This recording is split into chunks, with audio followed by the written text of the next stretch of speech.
Pembukaan masa pengenalan lingkungan sekolah di SMA Negeri 1 Marga Asih Kabupaten Bandung, panitia mengenalkan ekstrakurikuler dengan tampilan seni kreatif serta mengenakan materi kurikulum merdeka.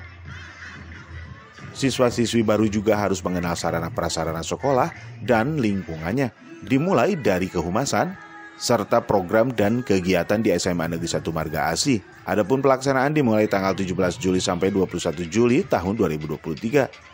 Sebanyak 372 siswa-siswi ikuti MPLS di SMA Negeri 1 Marga Asih. Pada kesempatan kali ini bahwa PLS atau pengenalan lingkungan sekolah tahun 2023 ini dimulai dari tanggal 17, 18, kemudian 20 dan 21 ya. Untuk hari ini itu diisi dengan kegiatan-kegiatan yang sifatnya itu demo eskul ya, itu difokuskan di hari Kamis. Untuk yang hari-hari yang lain yaitu hari Senin, Selasa, dan hari Jumat besok itu adalah kegiatan yang full dengan materi-materi ya, antara lain yaitu materi yang berhubungan dengan kurikulum, kemudian dengan kesiswaan yang berhubungan dengan sarana, dan juga yang berhubungan dengan kehumasan.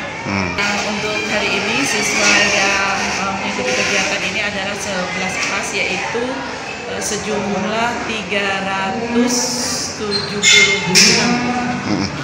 Harapan saya semoga pelaksanaan MPLS ini benar-benar betul-betul bisa mengena kepada putra-putri kita yang nantinya akan menjadi generasi penerus bangsa, yaitu yang mempunyai karakter yang berakhlakul karimah, yang mempunyai karakter yang berjiwa jabar masagi ya, karakter yang berjiwa punya impact ya, yang dan ilmu pengetahuan dan teknologi yang mumpuni di masyarakat atau di siswa-siswi SMA. Willy Harian mengabarkan, Hadas TV, Kabupaten Bandung, Jawa Barat.